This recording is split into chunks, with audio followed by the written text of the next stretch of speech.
Okay, while we're waiting, I guess, Darren, do you have any funny court stories you want to share? Probably a ton. Not sure if you can share those or not, but How dirty can they be? well, how dirty can they be? Some of them can be bad. I bet you've probably seen a lot of those. Yes, yes, certainly have, especially with juries. There's some interesting things that have happened with juries. Yeah, yeah. Yeah, But yeah, if I understand correctly, like jury is not a high probability, right? Usually it settles before that.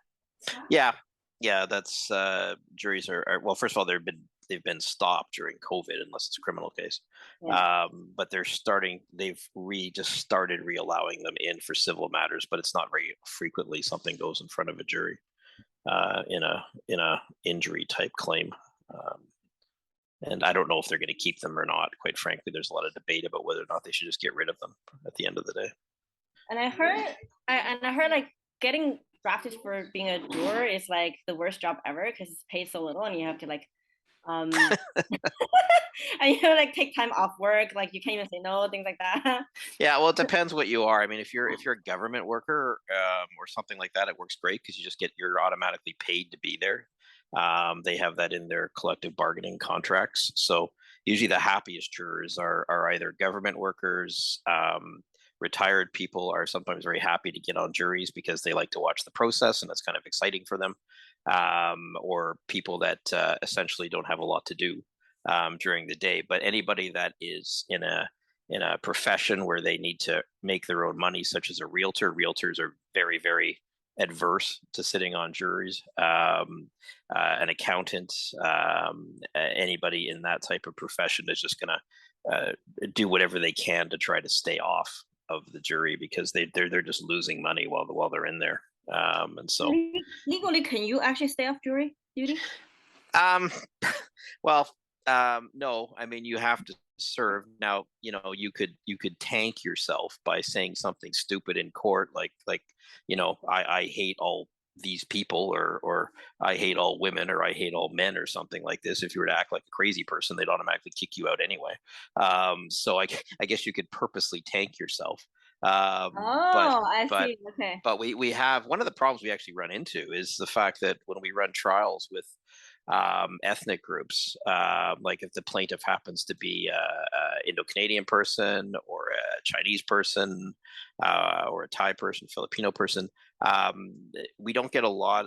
The juries are predominantly white, and the reason why that is because the people that come in, they don't want to be on juries, and if they come in and they're Chinese, a lot of the Chinese people will say they don't speak English.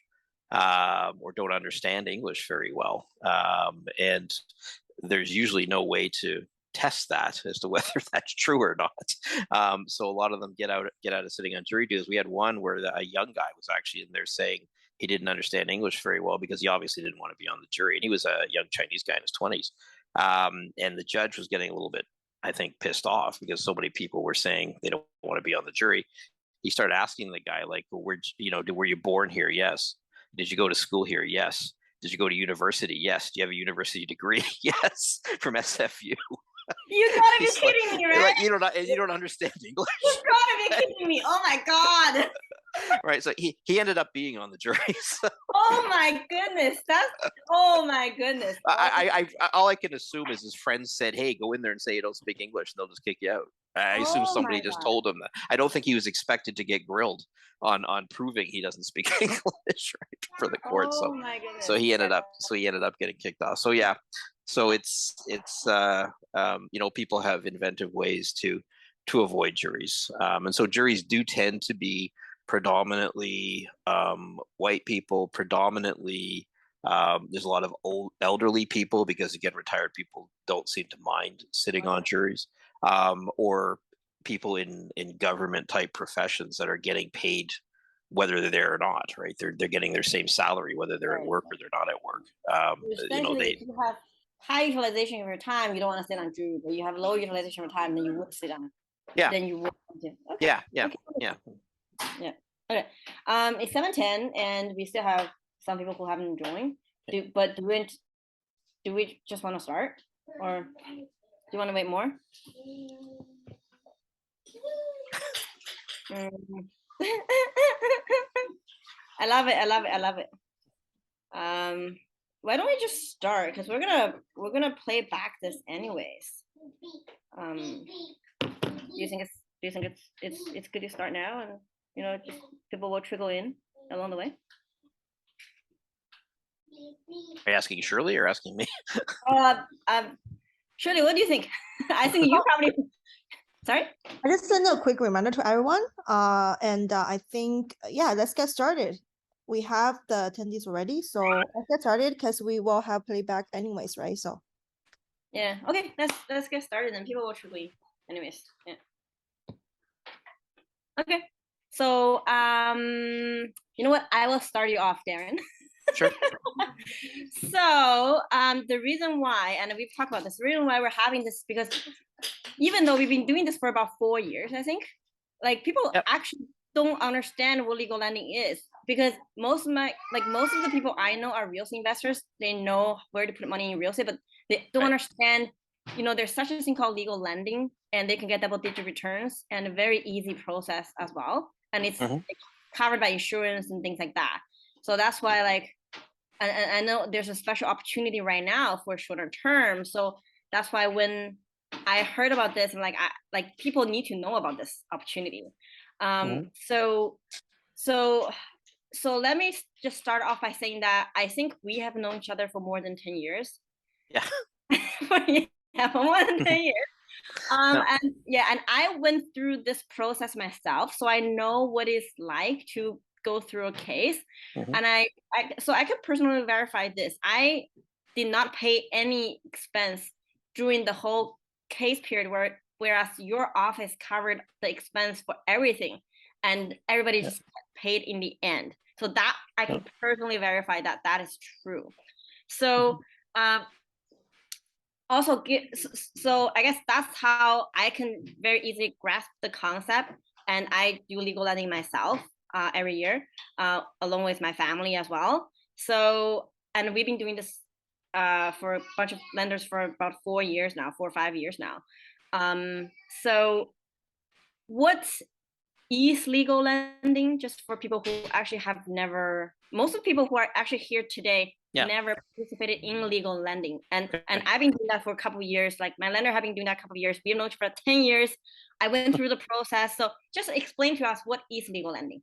Yeah, sure. So essentially what happens is when someone like myself represents clients in personal injury claims, we take the case on what's called a contingency basis, which means I make my fee on a percentage of the amount that I recover for the person in the claim. But along the way, as the claim is progressing its way through the court system, there are a number of expenses that arise.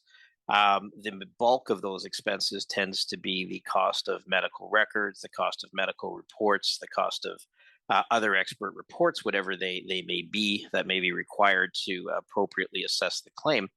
And those expenses can get quite high. The average personal injury file, if you were to take 100 files and just add them all up and divide by 100, they usually work out to an average of about $10,000 per file. Now, the amount of disbursements on those files can vary, and when the files are very young and when they're new, the disbursements may be very, very low, like $1,000 or $2,000. But as they get closer to the settlement point, sometimes the disbursements can get as high as $20,000, $30,000, depending on how much reports you ultimately need to properly assess it. So, but on an average basis, they're about 10,000 per file. So if you're somebody like myself who has a lot of files, if you're carrying around, as I have at the moment, around 800 files per se, and the average output per file is $10,000, you're looking at about $8 million that I would have to be putting out to maintain all those 800 files as they are working their way through the court system, which of course is quite a substantial amount of money to put out. So what happens is the disbursements, how they get collected is when the claim settles or resolves in some way, as soon as you get compensation for the client, so whatever the other side, usually an insurance company on the other side, has to pay to compensate your client for their injuries, they are required under our court rules to pay the on top of whatever they're paying for the claim, the amount of the disbursements that somebody like myself would have paid on the claim. So if I've spent $10,000 on the claim and settled the claim for say $50,000. The $50,000 is the settlement. I would take my fee out of that, and the client would get the remainder of the 50,000, and then the 10,000 is paid on top of that to clear off the disbursement. So the disbursement payment is always triggered to come back once the claim in fact resolves. Now, good question people always ask is, does that happen on every file? Is there any risk to that actually not occurring at the end of the day? And how we handle that is we divide the files up. There are files that are what I classify as risk files. Those are files where liability or fault would be disputed. And on those files, there may be some risk that the disbursements don't get collected. So those files are isolated out and they're considered risk files. And for the most part, they're medical malpractice files because those are very, very difficult cases to fight. We call those high risk, high reward cases. There are a lot of chances taken, but you can get paid a lot of money too if you win on them. So those ones are isolated out. The majority of the files that I have, that most lawyers have, are no risk files. And by no risk, what we mean is we know we're going to get compensation for the client because there's no question the client was hurt and there's no question that the other side is at fault for it. It is just a matter of how much compensation we get. But the amount of compensation we get is really only relevant to the client themselves because as soon as compensation is paid, the disbursements being repaid is automatically triggered. So we know that on the no risk files that the disbursements will get collected. It's just a matter of when that actually takes place. Now, in addition to that, there's now, which my firm has, and which is a fairly recent development, probably over the last 3 years or so, it's begun to come to more prominence. There are various insurance companies that put out a product called after the event insurance, or we refer to it as ATE, which is the acronym for after the event. And that is a blanket insurance policy that goes over every single file that risk. They do not insure the files, but they insure the no risk files. And what happens is they're guaranteeing that if even if on these no risk files, if for some reason, which I couldn't quite envision, something might go wrong, they will cover whatever disbursement loss or disbursement shortfall there may be. So even on the no risk files where the collection of the disbursements is essentially guaranteed anyway, there's also insurance protection on them. So there's they're essentially a no risk situation to pay for the disbursements on the no risk files. There is some risk on the risk files, but there's nothing on the no risk files, which is where the money is from other people is put. So that's effectively how they work. The money is dispersed on these files. These files work their way along, sort of in a litigation chain. As anybody that's been involved in any sort of court process probably realizes, court take a very long. And these files sort of move along, and then they eventually settle. And then when they settle, the disbursements are collected and recouped at the end of the day. So the money is used to put in to those disbursements, to fund those disbursements and maintain those disbursements. And then again, when they're ultimately settled, the money is repaid back in. So that's essentially how the process works. It's a fairly simple process, and it's a process that's easy to do and very risk free, so long as the person doing it, myself, is making sure that the money is going into files that are not risk files, that those have been in fact isolated and identified separately. So that's effectively how the process works. Okay, so let me just repeat back the key points and correct me if I'm wrong. And that's my understanding along the years as well. So number one is all those files are motor vehicle files, which is like car accident files. Yep. Which are low risk because you are actually representing the plaintiff, correct? That is correct. Yep. Okay, so you're not defending anybody. You're actually representing the plaintiff to get insurance payout, right? Yes, that's right. Okay.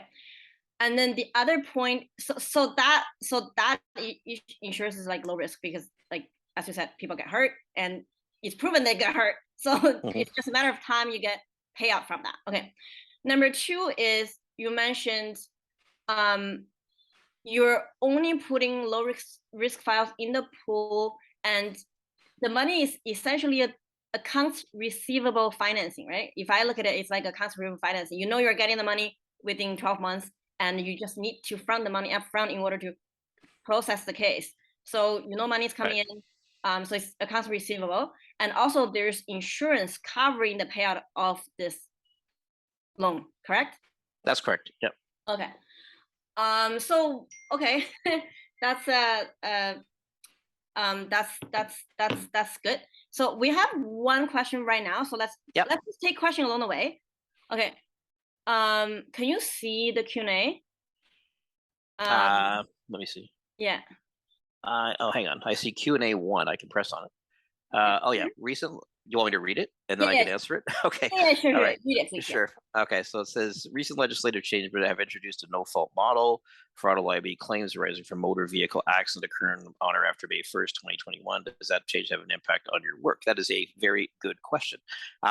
It affects any cases that would be post that date. So from that date onwards, motor vehicle accident claims that I would take would only be in a no fault dispute situation, such as somebody is seriously hurt, but ICBC as the no fault provider is refusing to pay them. But the active files that I have and I'm continuing to get from other lawyers are files that predate that change. In fact, they predate the prior change too, because there was a prior change to that where ICBC was capping the amount that you could get for pain and suffering.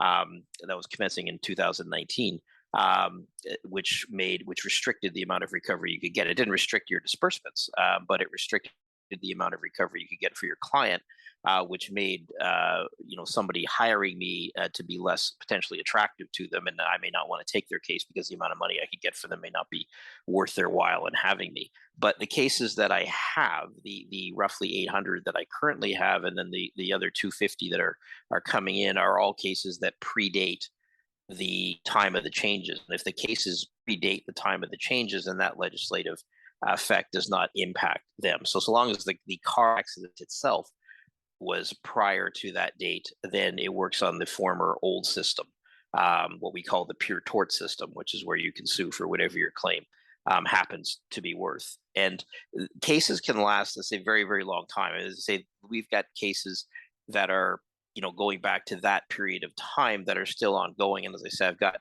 about 800 that are predating that time, so 250 coming in. So it'd be like 1,000 cases that are still in the old system, so to speak. So it is a very good question in terms of going forward and moving on. But the cases that we're talking about here are still under the old tort system. They're not affected by that change.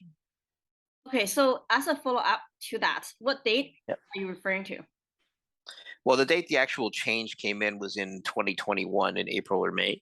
And then there was a prior change to that in 2019, which put a cap on it. You could still sue, but you were limited on what you could actually get. But all these cases predate even the cap legislation. So the question was referring specifically to the 2021, but these cases actually predate the 2019 change as well.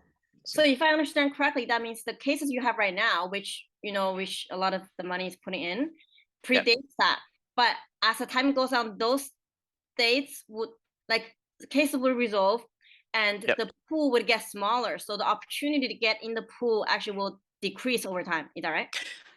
Theoretically, I mean, it depends how things develop in other areas, as an example. And it would depend on, which I guess would be a discussion another day, willingness to fund into other potential areas, because there's other types of cases that can be done, which is what many people are shifting into. There's like slip and fall injuries where people, fall in a Walmart or a Safeway or something like that. And there are long-term disability decisions. But another one that I am very much involved with now was actually two areas. One is medical malpractice, but that's sort of the high risk high reward one as it currently sits. But then there's also product liability cases, and those are the cases that if you follow you may hear about, they're settling these class action suits in the United States for $2 billion or something like that. And we have a lot of those, and I'm quite involved in a lot of those ones here. And we kind of tag along with a lot of the United States cases that are trying to get these very settled then as part of the pool there. So there's potentially other areas in the future, but you're correct. The actual car accident per se, that aspect of it is a shrinking pool, generally speaking. Although my pool tends to be increasing because I'm getting a lot of files from other lawyers that are just wanting to get out of it and wanting to retire because of their age. Right. So this is a good segue because I do want you to actually talk about yourself. I know it sounds lame, but but you're quite up there in the legal world, out west, right in Vancouver. So you want to maybe talk a little bit of who you are, what you do, and Sure. And why literally people hand money over, like people literally give their case to you. Why? Yeah. Right. Yeah. I mean, I just, as I guess a brief background, I've been a lawyer for like 30 years. I've been doing exclusively personal injury cases for about 25. So I've been around, so to speak, with respect to the injury claims. I do a lot of trials, or have done a lot of trials. I've done a lot of appeals in the Court of Appeal. I've been to the Supreme Court of Canada twice, in Ottawa. I lecture quite a bit on personal injury claims. I tend to be one of the lawyers that other lawyers will hire if a family member is hurt, as an example.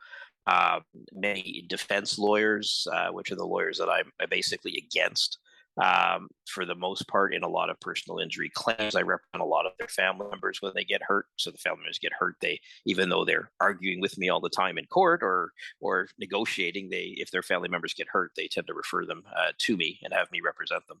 I mean, I'm quite well known in the industry. I've been around for quite a lengthy period of time, longer than I probably like to admit, in the personal injury world. So I'm quite ingrained in it.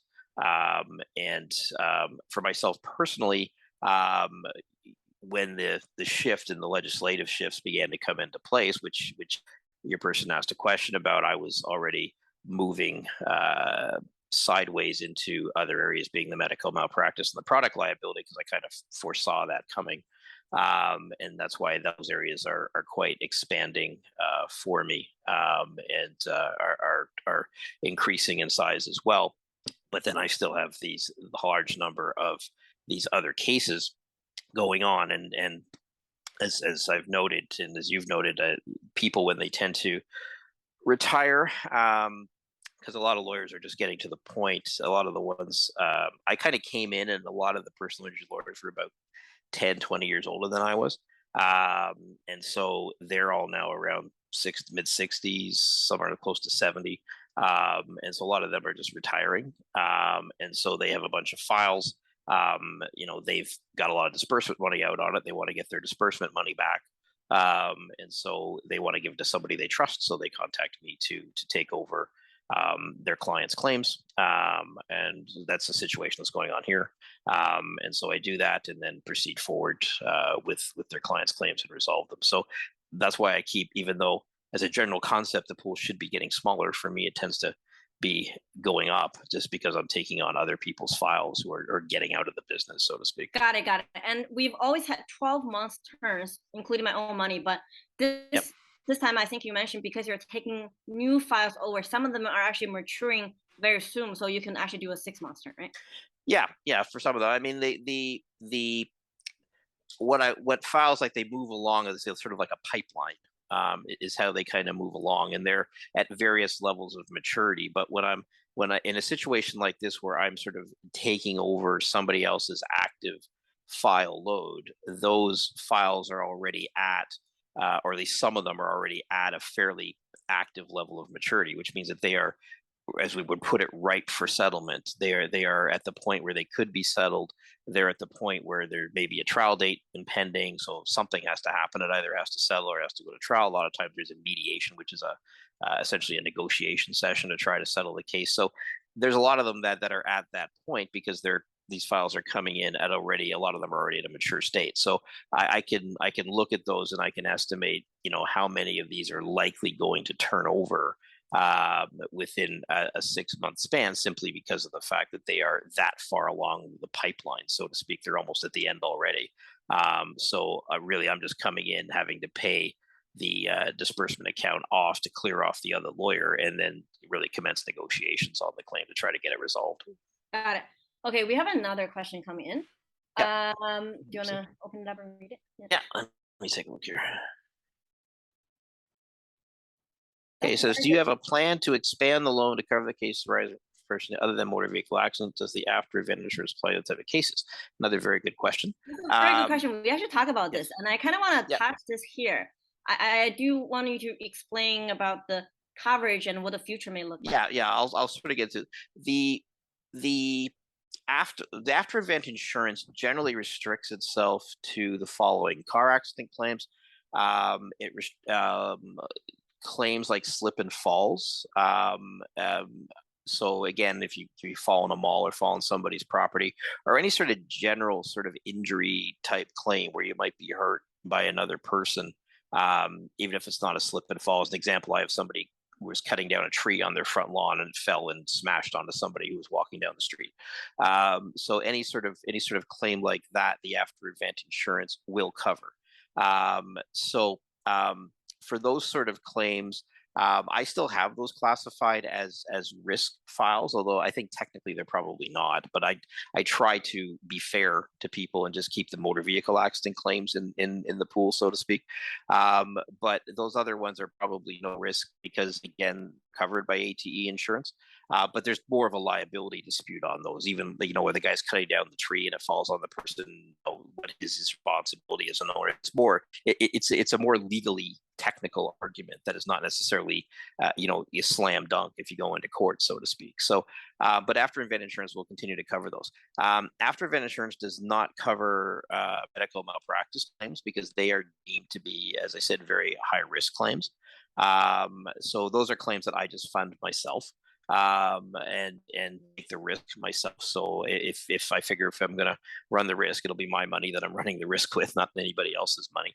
And I will take those on. Now, as I was discussing with Cindy a couple of weeks ago, I've had a higher level of success with those than that I quite frankly would have anticipated. Because I was told they were very, very difficult to win, et cetera, et cetera, et cetera. But of the ones I've taken to trial, I've actually done reasonably well on. So I've been pleased with the way it's been going. So it may not be as high a risk as I initially thought it was, which is obviously good for me.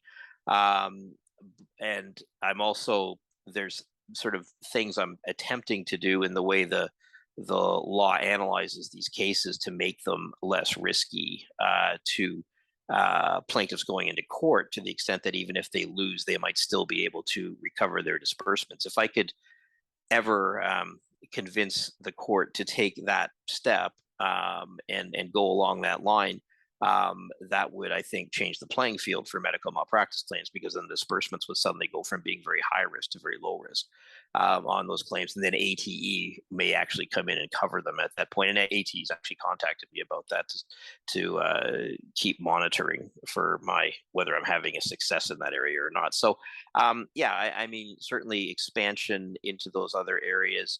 I mean, I'm already expanding into those other areas. The question is, would other people's money want to expand into those other areas? I think that would be depending on where the law is going at the time.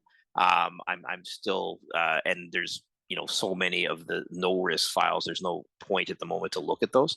But at some point in the future, it may be something worth looking into if somebody wanted to consider it. And then it would depend on Again, I think it's more individual cases at that point, because even in the medical malpractice field, you could look at a case and say, okay, they're going to fight this hard, but the reality is I'm probably going to win this one. Whereas there's another one I could look at and say, okay, they're going to fight this hard, and I've got maybe a 25% chance of winning it. So there's, even on the individual cases, they could be individually assessed potentially and then classified out. So it is something to look at in the future, which I will be doing as I expand into those other areas. Same as product liability cases, as an example. They tend to be they're actually are, ATE doesn't cover those, but they actually are very low risk files, because from the perspective of what we do, quite frankly, not a lot. In terms of advancing the claim in Canada, we rely on riding on the coattails of the U.S. firms to drive the pharmacy companies and drive the settlements down there, and then we tag in later with asking for how much money we need. So we still spend money on them because we have to get medical reports to show how badly somebody was affected by some sort of defective medical product. But the U.S. is doing all the fighting on the actual liability of them. So they're risky, but they're lower risk than they may initially appear, it seems. So actually, that's a good point. And we talk about this. And I was and we both agree, or at least I think we are both agreeing that if ATE insurance coverage comes in to other fields such as medical malpractice, then it became the same risk level as motor vehicle accident, which is very low. And then at that point, I say, for example, like my personal money can come in, things like that. So that requires you to change the law, actually, which you actually succeeded twice, right, in Supreme Court. Well, I've changed the law before. So, Yeah. Twice, once in 2003 and once in 2017. So, right. So it's not something that I haven't done before. So it's I find it a very interesting fight, because the deck is really stacked against anybody who's injured by a doctor or injured by a hospital. The way the law has developed is, quite frankly, I think, very, very unfair. And I won't get on a rant about it, because I can, about how things are analyzed in these cases. But I think there is a way that the law could be altered, not so much that it's more likely to find the doctor liable, but even if the claim fails on some points, if it succeeds on at least one point, because usually to win a medical malpractice case, you actually have to almost get over 5 different hurdles to win. And if you get over 4 of them but falter on the 5th one, your claim's dismissed, and there's no disbursement recovery on that claim, which is pretty harsh. But if the law can be altered so that if somebody gets over 1 or 2 hurdles and then falters, I mean, even though they don't get compensated by the doctor because they haven't cleared all 5, the doctor should at a minimum at least recoup the disbursements that's been paid out to get over those first 2 hurdles. So that's kind of a loose way of how that argument is trying to be being presented, just to sort of level the playing field so it's not so stacked in favor of the doctors. So I think my thinking process is the same as the AT insurance company. They're telling you to monitor it because they think there's opportunity there. I think if AT comes in, then there's opportunity for me as a lender. So I mean, if AT is covering it, that pretty much solves the problem, exactly. Right? Because if they're gonna repay any disbursement loss, I mean, that's pretty much protecting it, regardless of how risky the claim may actually be, if AT is willing to put money on it. Yeah. And I think also, as another protection, I think you're personally guaranteeing all the files, right? Yeah. All the loans. Yeah, you're personally guaranteeing. Yeah, because the money flows through me. So I mean, I personally take responsibility for the money that's going out on the files. So say I have money on my own files, or since my own files, but I have my own money on other files. Right. And the money that's flowing through me from other people, I just make sure stays on what I consider to be the completely no risk files. I don't like to gamble with other people's money, so to speak. So I make sure that that's all safe when it's going out there. Right. So how many files do you have right now? Well, currently I have about 800. Okay. And then the ones that are coming in are about 250, so it'll put me over 1,000, which would be a lot. Yeah, but that's, again, on an average, if you're assuming an average of 10,000 per file, that's about $10 million roughly.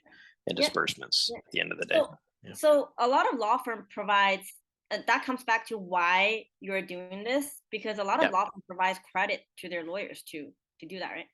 Yeah, and they can, and quite frankly, my law firm would too. But the internally, I get a larger fee split of the fee because I work under an association with a law firm. Which, by And the way, is a very famous law firm in Toronto. I recognize yeah, I recognize their name everywhere. So I think yeah, when they moved to Vancouver, you were the one who helped to start it. yeah, I was kind of recruited to sort of spearhead them out here in Vancouver. That's one reason why I ended up with them. But yeah, so I'm a what's called an associate counsel with them, which means I'm not actually an employee. I'm an associate counsel with their firm. And what happens is they would happily fund disbursements on the file, but if they're doing that, then they will take a larger percentage of the fee. If I do it, I take a larger percentage of the fee. So I would rather take a larger percentage of the fee than have them take a larger percentage of the fee. So I prefer the self-funding of the disbursement, so to speak. Right. That's why you prefer to fund it from a lender like me, and I get a very good return, and then you get a larger cut. So that's essentially win-win if I look at it this way. Did I? Yeah, exactly. Yeah, my cut is substantially larger if it's being funded. It goes up quite a bit if I'm self-funding it at the end of the day. So the amount of interest that would be being earned on the actual loan, so to speak, is not is well worth it for me based on the increased amount of money I'm getting on a fee at the end. So I'm almost done with my questions, and then we can open it up.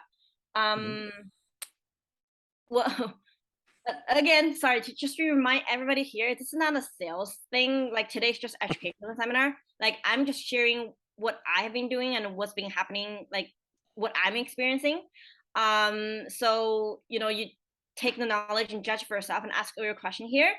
And you can see what question I'm asking, and that's literally the thinking process I went through a couple of years ago, and I've been doing that for quite a few years now. So yeah, judge for yourself. It's purely just to share knowledge today. So the opportunity here is that I think we're you can share the return. Like, I'm getting like 10%, so that's what you're giving out. Yeah. Okay. Yeah. So double-digit return, 2%. Typically, standard is 12 months. That's what I've been doing, but this time is 6 months, right? Like, it's because it's existing files are taking over. And how many new files are taking over? 250. 250. So that's about, if you take 10K per file, that's about 2.723 yeah, 3 mil, right? Roughly. Yeah, it's close there. Yeah. Okay, so that's room. Yeah, how do you maintain liquidity? That's my last question. Oh, the file, as I say, the files commit, the money goes into a pool. The pool is held in a particular bank account. That money is then dispersed onto the files, and then as files settle, that money is simply recouped and repaid back into that pool. That pool is then kept at a certain level, so that I know that looking down the line, because I can tell when people's term is expiring, so to speak, that if everybody within a certain time period wanted to be completely reimbursed, that the pool was sufficient to cover them. And I usually have that 3 or 4 months down the line, just to make sure there's enough money in there always just to cover the next 3 or 4 months. And then if somebody says to me, no, I don't actually want the full amount, I want to re-roll it, so to speak, and for another year, whatever it may be, then that money just goes back out and goes back to disbursement. So it's kind of just it's like a rolling type system, if I can use that term. Okay. All right, then I guess that's all my questions. Okay. We can open it up to the floor if there's some really good questions asked here already. Who wants to ask more questions or grab the mic? Anybody? You can raise your hands or type your questions in the Q&A. And as we're waiting, I guess for the new files, I think you're taking them over starting the week of 19th. Yeah, September 19th be next week. I'm getting some. Yeah. Okay. So yeah. Okay. All right. Does anybody have any new questions?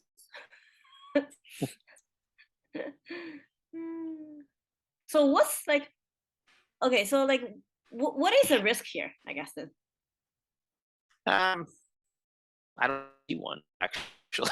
I mean, I don't have one Okay. for me, so to All speak. right. So All right, because it's insurance covered and all of Yeah. that stuff. You're putting in the okay. Yeah. Oh, we actually, I think we see a raise of hand. Okay. Is that right? Yeah. Who raised the hands?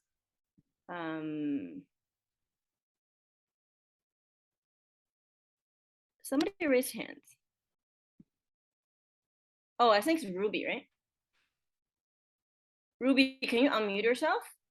Do you want to ask questions? Yeah. Oh, okay. Okay. Did we answer all your questions today? Yeah. Did we answer all your questions today? Yeah. Great. Wow. Okay. So like honestly, I think like when I heard about it, like I'm like it can't be that easy, right? Because we're all very ingrained in real estate, and it's very hard to Right. get deals. Whereas this is so simple. Sign paper. Oh, by the way, I don't think I mentioned this. At least I'm getting all interest prepaid. I think you're prepaying all interest, right? Yeah. So you're not sending out interest checks monthly. You're getting interest upfront. Yeah. time, So right? you know, as you know, I mean, if somebody's wanting to put in 100,000 as 10%, they just have to put in 90. They just keep the 10. They get 100 when the term is over. Right. Wow, that's interest on interest. That's great. Mm-hmm. Okay. I guess really there's no question here. Wow, we did so well. Okay. We did so well. Like this thing's so easy. Interest prepaid, 10% return, interest prepaid, sign the paper, and then that's it. Yep. Right. Yeah. Okay. Okay. Okay. So I guess really there's no more questions. Okay. Then I guess that's it. Okay. Then. Yeah. Okay. Yeah. Well, we're gonna send the playback out anyway. So if we have videos and things like that, so hopefully people get educated on this. But yeah. So I guess that's it. Okay. Sounds good. Thank you. Okay. Thank you, Darren. Thank you, guys. Thanks, everybody. All right. So yeah, we'll chat next time.